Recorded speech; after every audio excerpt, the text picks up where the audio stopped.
Wah, ini info valid dari Fahri Hamzah. Koalisi perubahan akan bubar, ditulis dari berbagai sumber. Sebelum kita lanjut, jangan lupa subscribe dan nyalakan loncengnya agar Anda menjadi yang pertama mendapatkan informasi dari jurnal terupdate. Anies Baswedan bisa gagal menjadi calon presiden atau capres setelah adanya pertemuan Ketua Umum Partai Golkar Erlangga Hartarto dengan Agus Harimurti Yudhoyono atau AHY di Cikeas. Pertemuan antara Demokrat dan Golkar mengindikasikan kemungkinan adanya koalisi baru. Erlangga Hartarto berpasangan dengan AHY atau Agus Harimurti Yudhoyono. Anies bisa batal jadi capres dan koalisi perubahan bisa bubar. Kata Wakil Ketua Umum Partai Gelora Fahri Hamzah dalam Gelora Talks bertajuk menaikkan peluang capres dan format koalisi Parpol 2024 yang digelar pada Rabu 3 Mei sore. Fahri menegaskan hanya Partai Gerindra saja saat ini parpol yang konsisten menjalankan pengkaderan dengan mencalonkan capresnya dari internal, karena hal itu merupakan tujuan pendirian sebuah partai. Hanya Pak Prabowo yang mengikuti rute pengkaderan, mendirikan partai dan maju sebagai calon presiden. Kalau yang lainnya itu provokasi lembaga survei, bahkan diancam kalau gak dijalankan ini bisa gawat. Sehingga surveinya tiba-tiba gede-gede atau besar-besar semua, ujarnya. Wakil Ketua DPR periode 2014-2019 ini meminta Komisi Pemilihan Umum atau KPU Republik Indonesia untuk menggelar debat capres mengisi kekosongan waktu hingga 6-7 bulan ke depan sebelum masa pendaftaran peserta Pilpres 2024 ini dimulai.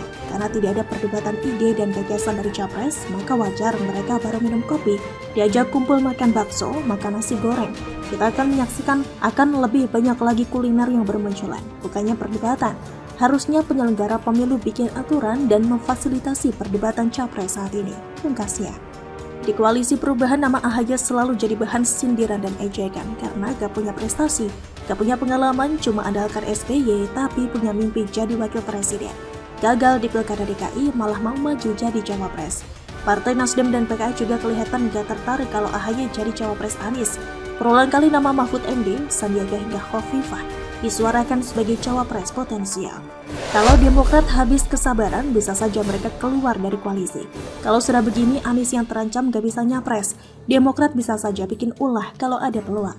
Barusan, Ketua Umum Partai Golkar Erlangga Hartarto minta langsung bertemu dengan SBY di Cikeas. Dua tokoh besar bertemu langsung artinya ada pembicaraan serius. Kalau cuma pembahasan sepele cukup lewat telepon.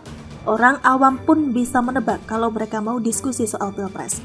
Saya lihat ini ada kaitannya dengan PPP yang resmi berkoalisi dengan PDIP mengusung Ganjar. Sebelumnya KIB terdiri dari Golkar, PAN, dan PPP. Karena PPP bergabung dengan PDIP, otomatis kekuatan KIB agak merosot. KIB butuh tambahan kekuatan dari partai lain, mungkin Demokrat cocok jadi pengganti. Jika Demokrat dan Golkar bergabung, maka syarat ambang batas 20% sudah tercapai. Duet Erlangga dan AHY bisa langsung terwujud. Apakah itu mungkin? Ternyata AHY kasih sedikit kode buat kita. Dia bilang semua sangat mungkin terjadi kalau tujuannya baik dan sama-sama mau melakukan perubahan. Berarti AHY buka peluang untuk bikin koalisi perubahan jadi kacau. Pertanyaan lainnya, apakah Golkar yang pindah ke koalisi perubahan atau Demokrat yang pindah ke KIB? Kalau Golkar yang berkoalisi dengan koalisi perubahan, rasanya sulit sekali. Jadi karena tahun 2019 lalu, Munas Golkar memutuskan Erlangga sebagai capres Partai Golkar. Tahun 2021, Golkar gelar rapat pimpinan nasional atau Rapimnas. Hasilnya Erlangga maju sebagai capres. Kayaknya Golkar gak mau tawar-menawar soal capres. Jadi ada dua skenario. Kalau Golkar gabung ke koalisi perubahan, maka Erlangga capres. Lalu Anies juga capres. Ya gak bakalan klop. Salah satu harus mengalah, tapi siapa yang mau mengalah? Tapi kalau Demokrat yang gabung bersama Golkar, ini lebih gampang. Peluang AHY jadi cawapres terbuka lebih lebar. Erlangga tetap bisa jadi capres. Skenario ini menurut saya lebih masuk akal. Nah, dengan demikian AHY punya daya tawar yang lebih kuat.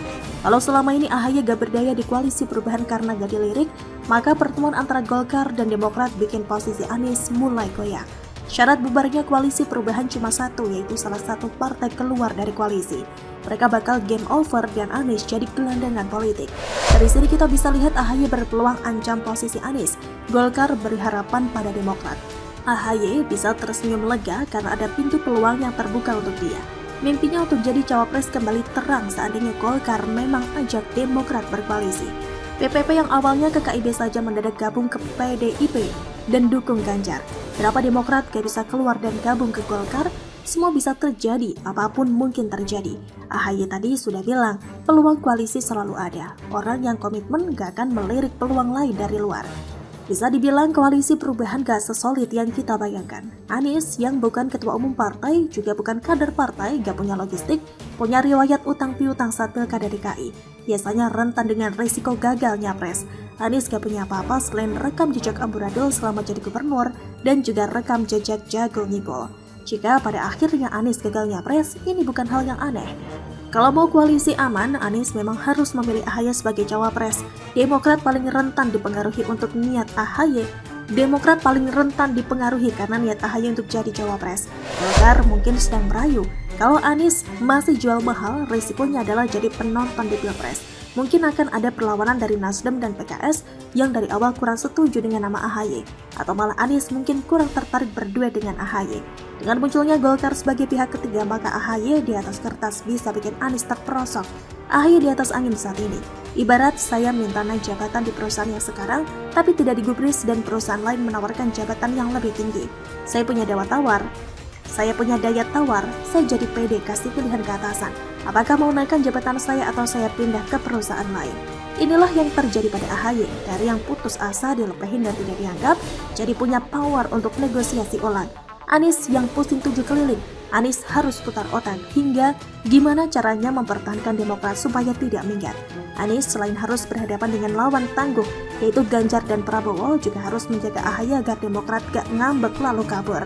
Jika Anies memang kurang sreg dengan AHY dari awal, maka dia harus menghadapi perlawanan dari AHY. Mungkin mereka bakal saling gigit. Bagi sebagian orang, Pilpres dirasa lebih adem kalau tidak ada Anies. Siapapun capresnya, gak masalah asalkan jangan Anies.